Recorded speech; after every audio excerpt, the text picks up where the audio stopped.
Soy Fernando Díaz Villanueva, hoy es 24 de octubre de 2017 y esto es La Contracrónica.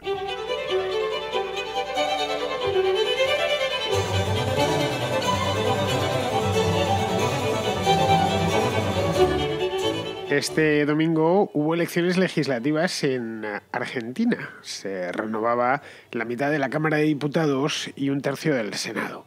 Digo la mitad y un tercio porque no lo renuevan de golpe. Tienen algo parecido a lo de Estados Unidos, que hacen elecciones de medio término. No hacen como nosotros en España, que las renovamos todas de golpe. Bueno, el Senado completamente no se renueva de golpe en España, pero sí el Congreso de los Diputados. Es curioso por los argentinos, Congreso, lo que llaman Congreso es el Senado y la Cámara de Diputados. Nosotros al Congreso solo es la Cámara Baja, porque la reunión de ambas las denominamos las Cortes.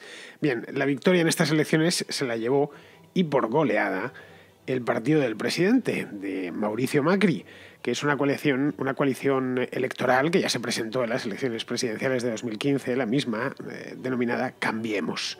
Macri ha arrasado, como os digo. Sus victorias en los 5 grandes distritos del país, los más importantes, los más poblados, le convierten en algo parecido al dueño de Argentina, el dueño político de Argentina, quiero decir. Ganó incluso en Buenos Aires con holgura.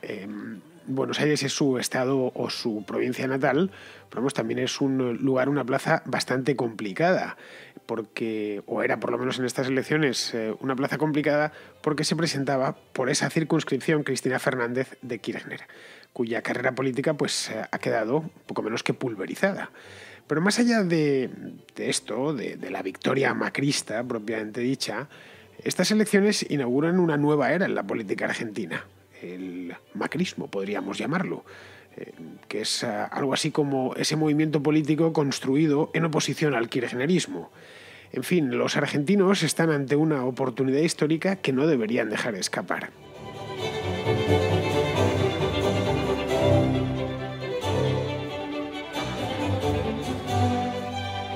En números redondos, la coalición macrista, estos de Cambiemos, con ese nombre en España nos suena un poco raro. Cambiemos, Podemos, nos pensamos que son lo que no son. La coalición Cambiemos es una coalición de centro-derecha, una cosa así, aproximadamente, porque están metidos varios partidos, o se metieron en su momento cuando se formó varios partidos. Estaba pues Coalición Cívica, Propuesta Republicana y Unión Cívica Radical. Es decir, antiguos partidos que ya existían y que decidieron en el año 2015 montar una coalición con la idea de acabar con el kirchnerismo, cosa que consiguieron por poco, pero lo consiguieron. Bien, pues estos de Cambiemos hicieron el agosto literalmente, pero en el mes de octubre. Consiguieron el domingo pasado el 42% de los votos, que no es precisamente moco de pavo. Estamos hablando de pues que más de 4 de cada 10 votantes argentinos se decantaron por la opción macrista. Los kirchneristas, es decir, ese partido nucleado o concentrado en torno a la candidata, iba a decir peronista, pero es que no son la única peronista. El kirchnerismo, de hecho, es una división dentro del propio peronismo, esa cosa tan argentina y tan indefinible que por más que nos lo intenten explicar, y a mí me lo han intentado explicar varias veces, pero no he terminado de comprenderlo del todo, en definitiva me sigue sin gustar tanto el peronismo original como esta versión desviada del kirchnerismo. Bien, pues esta coalición kirchnerista que se llama Frente por la Victoria es una cosa que también se montaron para unir fuerzas, todas las que pudieron, pues no consiguió la victoria precisamente, tuvo que conformarse con el 22% de los votos, es decir, prácticamente la mitad. Resumiendo, que Macri no solo le ganó el pulso a Kirchner, sino que además le rompió la mano. Es lo primero cuando vi ayer los resultados finales. Pensaba hacer este programa, haberlo hecho el lunes, pero no tenía todavía los resultados. De hecho, cuando estaba preparando la contra ayer, acababan de cerrar los colegios en Argentina y había empezado el recuento. Luego no disponía de la información suficiente como para poder hablar con conocimiento de causa. Con todo, yo no me esperaba una victoria como esta, si os digo la verdad. Bueno, pues ya digo que le ganó el pulso y además le rompió la mano. Y si nos atenemos a los hechos, es decir, a los hechos previos, no a los que ya tenemos encima de la mesa después del recuento, la verdad es que nada hacía presagiar que esto fuese a ocurrir, ni de lejos. Yo de verdad me sorprendió gratamente, no lo voy a negar, porque, bueno, en fin, más o menos se sabía o se imaginaba que Cambiemos iba a ganar, pero era difícil de creer que lo iba a hacer con tanta autoridad como al final ha terminado haciéndolo. Y por varias razones, además, y razones de peso. Por un lado, la crisis económica, que sigue azotando a Argentina. Es cierto que empieza a remitir, pero sigue castigando todavía a aquel país. No hay más que mirar la inflación, que es el primer indicador que se mira normalmente, y más en un país especialmente castigado por la inflación de manera ya histórica, no es una cosa de ahora, como es el caso de Argentina. La inflación sigue siendo alta, no está a niveles de Venezuela, como os podéis imaginar, como es obvio, pero supera el 20% anual. Para que os hagáis una idea, en 2016, es decir, el año pasado, en España la inflación anual fue del 1,5%. Es decir, los precios, digamos, en España suben en un año lo que suben en Argentina en un mes aproximadamente. Vale, yo no voy a entrar aquí a valorar las razones porque se me iría el programa, las razones por las cuales la inflación en Argentina sigue alta, a pesar de que lleva ya Macri en el poder, pues va para 2 años, ganó en diciembre de 2015 las elecciones, porque no tengo tiempo de aclararlas. Pero vamos, combatir la inflación siempre es un proceso muy lento, tremendamente lento. La inflación es de estos grandes errores en política económica que son fáciles de disparar, pero una vez se ha desatado el temporal, es muy difícil de contener ese temporal. Vamos, hay ejemplos en el pasado, en la Europa de los años 70-80, llevó una década bajarla de los 2 dígitos, que estaba a finales de los 70, hasta un tolerable 5-6% anual. El caso de España en concreto pues estaba en 1978, creo recordar, en torno a eso, el 20, el 22% anual, y llevó 10 años hasta ponerla en aproximadamente un 6%. Hasta finales de los 80 la inflación no se consiguió dominar del todo. Esto siempre sucede con la inflación, es una de estas maldiciones que además cuesta muchísimo quitarse de en medio. Bien, aparte de la crisis, hay que pesa, obviamente, como siempre pesan las crisis económicas, y los argentinos llevan ya unos cuantos años con crisis, pues aparte de eso hay un escándalo de 1000 demonios montado en Argentina a cuenta del hallazgo del cadáver de Santiago Maldonado, que se lo han encontrado en un río de la Patagonia, el río Chubut, que es un río bastante famoso. Bueno, este Maldonado era un joven pacifista, se lo han encontrado muerto, obviamente, por eso utilizó el pretérito imperfecto. Era un joven pacifista que se había apuntado a las protestas de los mapuches, que están teniendo lugar ahora tanto en el sur de Chile como en el sur de Argentina. Algún oyente me ha pedido que haga un programa, a ver si encuentro un día bueno, que no haya mucha actualidad, y puedo preparar algo sobre el tema de los mapuches, porque estoy leyendo y me estoy informando y poniéndome al día sobre esta historia, que por lo demás es interesantísima. Bueno, la cuestión es que se encontraron a este hombre, bueno, era un chico joven, no sé si 27 o 28 años de edad tenía, y el muerto se lo cargaron a Macri, porque al parecer la policía andaba implicada. No sé si le dispararon, está todavía investigándose, no sé si le dispararon directamente la policía en la Patagonia, pero andaban persiguiendo a a una especie como de brigada o de comando mapuche, al que les acusaban de terroristas, y al final se encontraron a Maldonado ahogado en el río. Bueno, estaba enredado en unas ramas, porque al parecer este chico, no sabía nadar. Bueno, esta historia de Santiago Maldonado, que apenas ha llegado hasta España, porque, como bien sabéis, no dejamos de hablar de Cataluña, y al final pues nos perdemos todas estas cosas. Bien, esta historia ha sido sonadísima. Ha provocado una auténtica crisis de Estado. Si echáis un vistazo a La Nación o a Clarín o a cualquier periódico argentino, veréis que la historia de Maldonado está por todos los lados. De hecho, por lo que yo he podido ir leyendo a lo largo del último mes, se podría hasta hacer una serie de televisión o incluso una película. Es una historia bastante buena. ¿Quién mató a Santiago Maldonado? Este hombre era pues un activista. Sería, yo creo, que la palabra que mejor le definiría, a falta de conocer más detalles sobre su propia vida. Bueno, la cosa es que esto puso al propio gobierno Macri contra las cuerdas, y este sábado se decía que el caso Maldonado pesaría en las urnas, y pesaría mucho en las urnas. Es decir, si se le sumaba la crisis económica, la inflación que se mantiene. El año pasado, 2016, fue un año especialmente duro para la economía argentina, aumentó la pobreza, etcétera, pues las urnas, la coalición Cambiemos, es decir, la coalición oficialista del presidente, pues lo iba a tener un poco más difícil, eso como mínimo. Pero no ha sido así. Luego nos tocaría preguntarnos por qué. Si había motivos objetivos para pensar que Macri no perder, pero sí notarlo y sí resentirse por una crisis que Él no es el causante, eso es cierto, hereda ya un país en crisis, atravesando una crisis muy profunda, pero la historia esta de Maldonado fue pues de estas que se les presentan a los presidentes o a los primeros ministros sin comerlo ni beberlo y por supuesto sin esperárselo.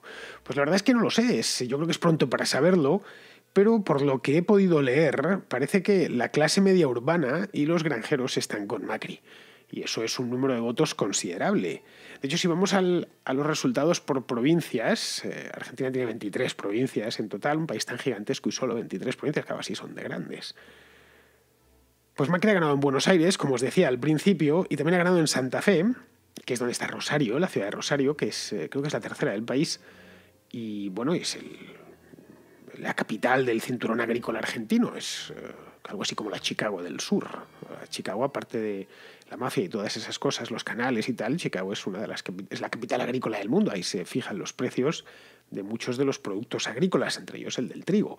Entonces, que bien podría ser en Rosario. Es también una ciudad con una tradición agrícola muy grande, está en mitad de una llanura atravesada por el río Paraná, con una producción gigantesca.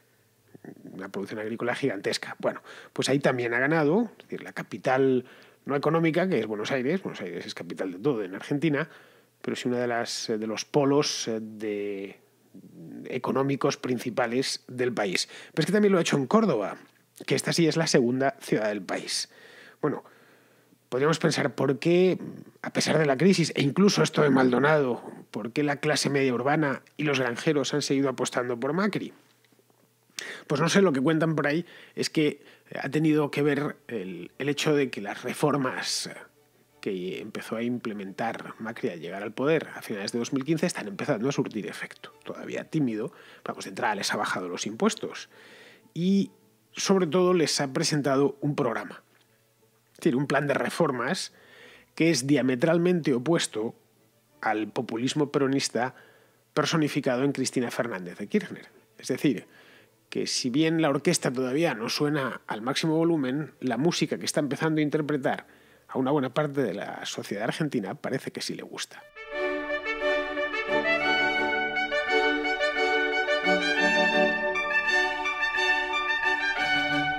Mauricio Macri llegó al poder, como os decía antes, hace solo 2 años, bueno, menos de 2 años, llegó en diciembre del año 2015 con un margen muy pequeño, de solo 3 puntos porcentuales y poco más de medio millón de votos sobre el candidato kirchnerista. No se presentaba Cristina Fernández de Kirchner, sino un tipo que se llamaba, y se sigue llamando, Daniel Scioli. Pues le sacó muy poquito, 610.000 o 615.000 votos. Pero traía un programa que parece ser que lo está empezando a poner en marcha. Es decir, un programa condensado en un severo plan de choque que se sintió de manera inmediata. De ahí la crisis, el año crítico que tuvieron que padecer el año pasado, en 2016, los argentinos, se sintió con especial crudeza. Y habréis visto noticias, y se han dado, de hecho, en todos los medios, no sé si a nivel mundial, pero desde luego a nivel panhispánico, en todas partes se ha visto el agravamiento de la crisis argentina, y fue precisamente a causa de este plan de choque, porque todos los ajustes son duros. El kirchnerismo había dejado a Argentina hecha una piltrafa, esa es la verdad. Su modelo de crecimiento, basado en la exportación de productos agropecuarios, pues ya no daba más de sí. Había funcionado al principio, en el año 2003, 2004, 2005, pero bueno, aparte de convertir a Argentina, que había sido tradicionalmente un país industrial, que exportaba productos manufacturados, tal, pues la había convertido en exportadora de soja en bruto. Los cargaban, lo siguen cargando, sigue exportando mucha soja para venderla como pienso en China. Bueno, pues el cambio había sido radical, sí, entraban divisas y se había conseguido estabilizar después del desastre del cambio de siglo, el corralito y demás. Pero vamos, era un modelo que no daba más de sí, era más muy depredador por parte de las administraciones públicas. Y luego estaba el tema cambiario, o sea, yo creo que es la muestra definitiva, el cepo cambiario que Kirchner fijó en el año 2011. De hecho, lo primero que hizo Macri, nada más llegar a la Casa Rosada, fue eliminar ese cepo cambiario, es decir, liberar el control de capitales, Acordaos que hubo en las Navidades del año 2015 a 2016 hubo cierta movida, ¿no? ¿Qué va a pasar? ¿Se va a hundir el peso? Bueno, al final pues no ha pasado nada. Al contrario, recibió un gran apoyo por parte de la mayoría de la población. Bueno, pues a eso sí le sumamos el cepo de las importaciones que también le puso uno Kirchner y que Macri eliminó, por supuesto, eso durante el primer año, no está nada mal. Es decir, importar en los últimos años del kirchnerismo en Argentina se había convertido algo así como en misión imposible por la pesadísima burocracia que se había creado. La cantidad de trámites, nada transparentes. Bueno, se quejaban los exportadores que encima que estaban haciendo lo posible y lo imposible para ingresar divisas en el país, pues se lo ponían difícil. Se metieron incluso impuestos a la exportación, una cosa sorprendente, cuando menos. Tú al exportador se lo pones fácil, no se lo pones difícil. Bueno, pues habían llegado, lo que decía antes, un sistema muy depredador, muy extractivo, y cuando habían llegado los problemas presupuestarios, bueno, pues vamos a sacar de donde hay. Y donde había, pues era en el sector agrícola, que es muy productivo y muy competitivo. Bien, ese impuesto a la exportación que les había colocado Kirchner, pues se lo quitó a todos esos productos agrícolas. En fin, que la política económica argentina durante el último mandato de Kirchner es un auténtico manicomio, os lo aseguro. Por cada agujero que cerraban habrían otros 2 o 3. Si os recordáis aquello de la expropiación de YPF, eran todo ocurrencias, andaba el Axel Kicillof, los asesores de la presidenta, eran auténticas locuras. No sé, quizá precisamente por eso a Pablo Iglesias le gustaba tanto Kirchner y todo el gobierno kirchnerista, bueno, al propio Chávez, porque era una locura detrás de la otra. No había ni seguridad jurídica, ni predictibilidad. En fin, en definitiva, el infierno para hacer negocios. Pues con eso acabó Macri en cuestión de muy pocos meses. Esto, al final, a la larga, es lo que yo creo que muchos argentinos han descontado y han votado en consecuencia. No sé, Argentina tal vez tenga fama de ser un país no muy serio, pero yo os aseguro que muchos argentinos sí que lo son, bastantes más de los que nos imaginamos. Si hay algo que en lo que coinciden los argentinos que he ido tratando a lo largo de mi vida, que han sido muchísimos, como os podéis imaginar, pues desde el colegio, que los he venido conociendo, la universidad, bueno, el trabajo, desde siempre hay argentinos.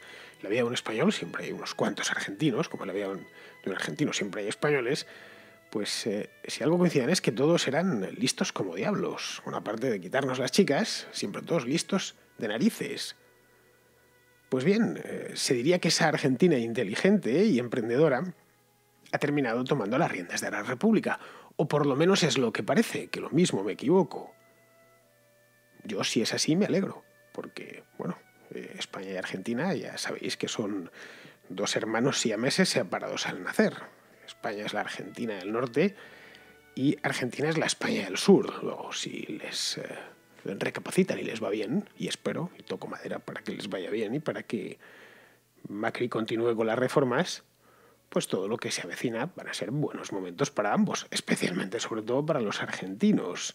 Es decir, que no es casual, en definitiva, que el teniente alcalde de Barcelona, pues Gerardo Pisarello, sea argentino, o que a casi todos los liberales españoles nos haya formado Carlos Rodríguez Brown, que también es argentino. Es decir, hay, digamos, una identificación mutua. Luego hay esperanza, en definitiva, por lo menos yo lo veo así. Macri, eso sí, tiene unas cuantas cosas por delante. No se debe ni muchísimo menos cantar victoria. Ayer se les veía a los de Cambiemos, estaban, bueno, entusiasmados. Parecía que había ganado Argentina el Mundial. Ahora realmente tiene que implementar todas las reformas que no había podido sacar adelante porque no tenía la mayoría parlamentaria suficiente. Es decir, ahora tiene lo que le faltaba en diciembre de 2015. Bien, a partir de aquí el presidente yo creo que tiene por delante 4 reformas fundamentales que habrá de completar antes de las próximas elecciones, que serán en 2019, o por lo menos dejarlas encarriladas para que, en el caso de que no se hayan terminado entonces, en el siguiente mandato ya se puedan aplicar sin problemas, dejarlas listas. La primera de todas es una reforma fiscal. Una reforma fiscal para bajar los impuestos, ¿se entiende? ¿No? Para subirlos. Argentina tiene que competir, en una palabra. Además tiene que competir mucho y competir muy bien. a competir en el mundo. Y a competir se empieza bajando impuestos, no subiéndolos, para convertirse en un destino atractivo para la inversión. Y no solo para la inversión extranjera, sino también para la inversión interna. Lo que dejan los contribuyentes de pagar impuestos, lo que se queda en el bolsillo, en una palabra, pues se lo gastan o lo invierten. Muchas veces lo gastas y en donde te lo has gastado, ese lo invierte. En hacer crecer la empresa, en crear nuevos departamentos, en internacionalizarse. Bien, eso es fundamental. Y además creo que la tiene ya desde hace meses y está en ello. Tiene también que afrontar una profunda reforma laboral. Esto, claro, es fácil de decir y difícil de hacer, porque implica plantar cara a los todopoderosos caudillos sindicales, que son mucho más poderosos de lo que jamás han soñado siquiera en España. Los sindicatos en Argentina son cosa muy seria. Pero claro, no le queda más remedio. Para hacer una tortilla hay que romper los huevos. No hay más. La tercera reforma es la de la racionalización del Estado, que también urge en Argentina. Los Kirchner inflaron la administración pública, pero hasta extremos de pura comedia, como el caso aquel, salió en la prensa española, que les llamaban los ñoquis, que eran unos tipos, empleados fantasma, que cobraban el sueldo sin ir a trabajar.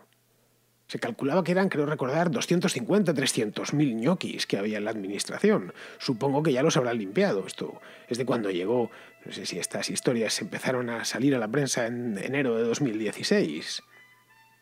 Pero es que aparte de los ñoquis, que eso era ya directamente delincuencial, es que hay más o menos 4 millones de empleados públicos en Argentina, entre la administración central, las provincias y los municipios. Caray, 4 millones para un país de 44 millones de habitantes y una fuerza laboral que debe de rondar los 17, 18 millones, pues es un disparate. Creo que convendréis conmigo en que es así.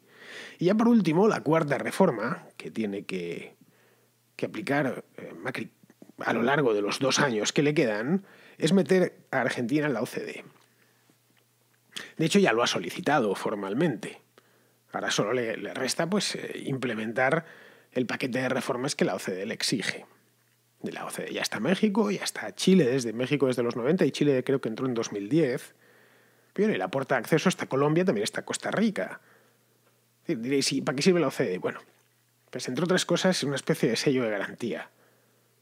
Es decir, estamos jugando en la primera división de la economía mundial. Somos un país serio, de primera, en una palabra. Es como una certificación. Pues es una cosa que tiene que hacer en estos 2 años que le quedan de presidencia. Bien, si todo esto lo culmina con éxito, y espero que lo haga, el macrismo, esto que podríamos ya empezar a llamar macrismo, sin temor a equivocarnos, podría terminar siendo algo así como el anverso del kirchnerismo.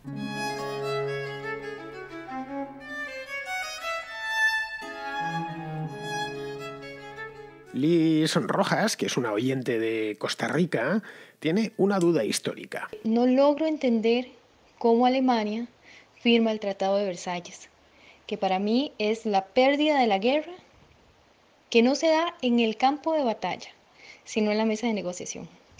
Y ya te digo, ¿por qué creo esto? Bueno, no lo entiendo porque sea como sea, aunque ya era una guerra desgastante, Alemania estaba cansada, Alemania estaba en una situación que ya no era sostenible y todo esto, ¿verdad? Porque ya eran varios años en guerra y además del golpe psicológico que representa la introducción de Estados Unidos, una potencia que viene fresca, ¿verdad?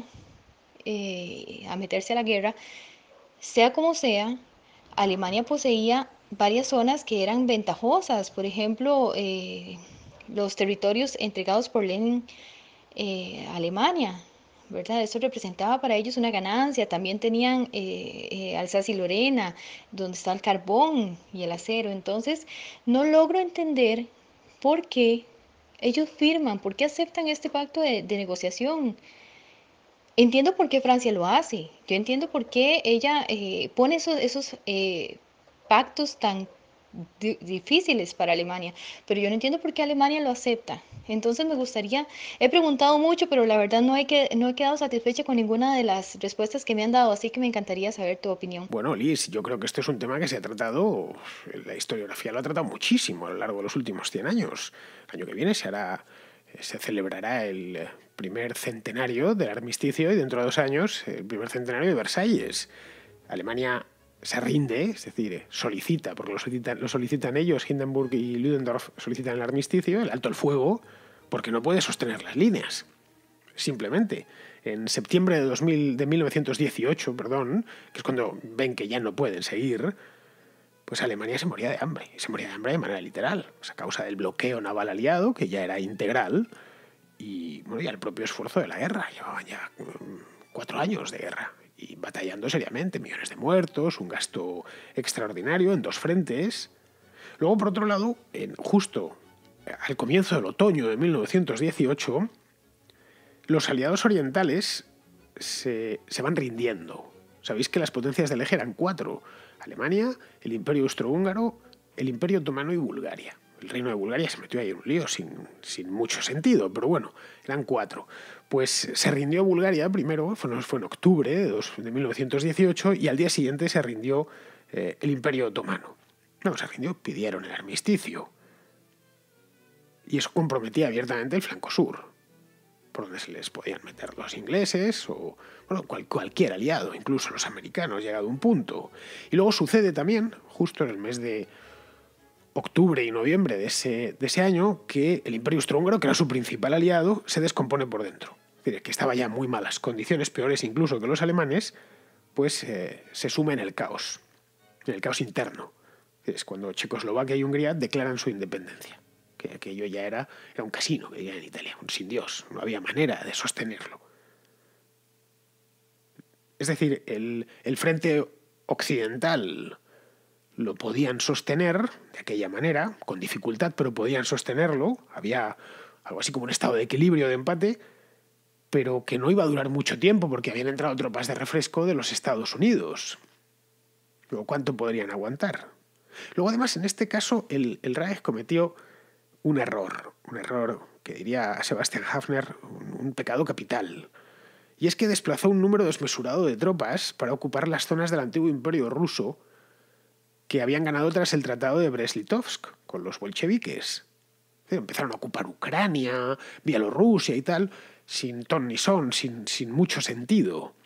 Con esas tropas concentradas en el oeste probablemente hubieran aguantado algo más. Pero ¿cuánto más? 2 meses, 1 año, 6 meses. No tenía mucho sentido mantenerlo. Así que el 11 de 2018, el 11 de noviembre, a las 11 de la mañana, por cierto, declaran formalmente el armisticio. Luego ya al año siguiente, en junio de 1919, es cuando vino el Tratado de Versalles, que se firmó, ya digo, a principios del verano de 1919. Pero ese se firmó solo con Alemania. Con Austria se firmó otro tratado, que fue el de Saint-Germain-en-Laye, con Hungría el de Trianon y con el Imperio Otomano el de Sèvres. Así que fueron 3 tratados diferentes. La cuestión es esa, te lo he procurado resumir en 3 minutos para que te hicieses una idea. Si tienes alguna otra duda al respecto, Liz, pregúntamela. Si esto es lo que te habían contado ya, más no te puedo decir. Creo que te he explicado te he puesto unos cuantos pilares. Creo que la situación era para rendirse, en una palabra. Bueno, pues vamos a ir terminando el programa y terminamos con Pizarro, que nos quiere hacer su comentario diario sobre el artículo 155 y Mariano Rajoy. Mariano se pasó la mañana del sábado explicando todas las calamidades que han sucedido en España y que él no ha sabido evitar, pese a ser precisamente esa su responsabilidad. Que si fractura social, que si empobrecimiento, que si inseguridad jurídica, que si delitos gravísimos y pertinaces. Todo para justificar que ahora sí iba a tomar medidas para revertir el Cristo. Usará las medidas disuasorias que no quiso emplear en su momento, ya que supone que también valen para recomponer lo despedazado, imaginándose que el 155 puede disolver el odio o convencer a los sediciosos o enriquecer a todos los catalanes, pues equipara ley a concordia. El 155 pudo haber evitado que se consumaran los actos sediciosos anunciados, advertidos y amenazados, que han sido, con su ejecución, la dinamita y la metralla del rencor latente, y que son la bandera de las hostilidades futuras. Cuando hizo falta el 155, inacción. Ahora que hace falta un alud de ley, años de inhabilitaciones y décadas de aplicación de una reforma constitucional, ahora 155 y elecciones en breve. Un cordial saludo de Pizarro. Pues queridos amigos, llegamos al fin de la contracrónica de hoy y solo me queda despedirme de vosotros hasta mañana.